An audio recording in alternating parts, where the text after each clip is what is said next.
पहली बार कोई महिला वित्त मंत्री ने 9वीं बार लगातार 9वीं बार बजट प्रस्तुत किया और हमारी विशेष रूप बजट में हमारी मातृशक्ति को ध्यान में रखा है। आप सब लोग जानते हैं कि हमारी नारी शक्ति को स्वावलंबी बनाने की दिशा में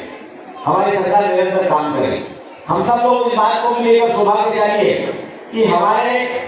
प्रधानमंत्री माननीय मोदी ने भारतीय जनता पार्टी की सरकार ने देश के वित्त मंत्री के रूप में निर्मला सीतारमण जी के हाथ में कमान दी और आज देश में सर्वोच्च पद पर यदि कोई विराजमान है तो हमारी मातृशक्ति है, बहन द्रौपदी मुर्मू जी राष्ट्रपति के रूप में विराजमान है। तो भारतीय जनता पार्टी की सरकार ने हमेशा मातृशक्ति को ध्यान में रखते हुए मातृशक्ति का सम्मान करने का काम किया है, क्योंकि हम इस भूमि को भी भारत माता मानते हैं और हम नदियों को भी माता के रूप में पूजने का काम करते हैं। और नारी शक्ति का सम्मान यदि कहीं दिखाई देता है तो भारतीय जनता पार्टी ने हमारे भारत भूमि पर दिखाई देता है। तो हमारी मातृशक्ति को ध्यान में रखते हुए हमारे माननीय निर्मला सीतारमण जी ने इस बार जो बजट पेश किया है,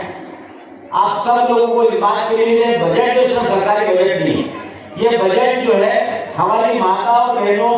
को ध्यान में रखते हुए बजट बनाया है। क्योंकि आज जो भारत विकसित भारत की जो कल्पना देश के प्रधानमंत्री माननीय मोदी जी की है, तो विकसित भारत तभी हो सकता है जब हमारी नारी शक्ति संपन्न होगी, हमारी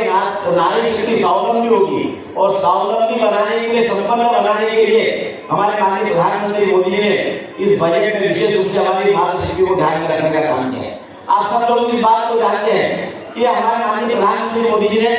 हमारी बहनों को लखपति दीदी बनाने का पिछले 2 साल के पिछले बजट में बहनों को लखपति दीदी बनाने का काम किया है और माननीय प्रधानमंत्री मोदी का लक्ष्य है कि 3 करोड़ बहनों को लखपति दीदी बनाना है और 3 करोड़ बहनें लखपति कैसी बनेगी, उनको लखपति बहनें बनाने के लिए जो समूह के माध्यम से जो समूह गठित होते हैं और जिससे आज हमारी बहनें ड्रोन के रूप में ड्रोन संचालन का काम भी करती है। ट्रैक्टर और जो कृषि से संबंधित यंत्र रखते हैं उसको भी हमारी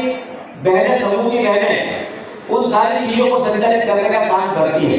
वो चाहे दूध डेयरी हो, बकरी पालन हो, भैंस पालन हो, गाय पालन हो या व्यवसाय हो, ये सारी चीजों में हमारी मातृशक्ति को विशेष रूप से प्रोत्साहित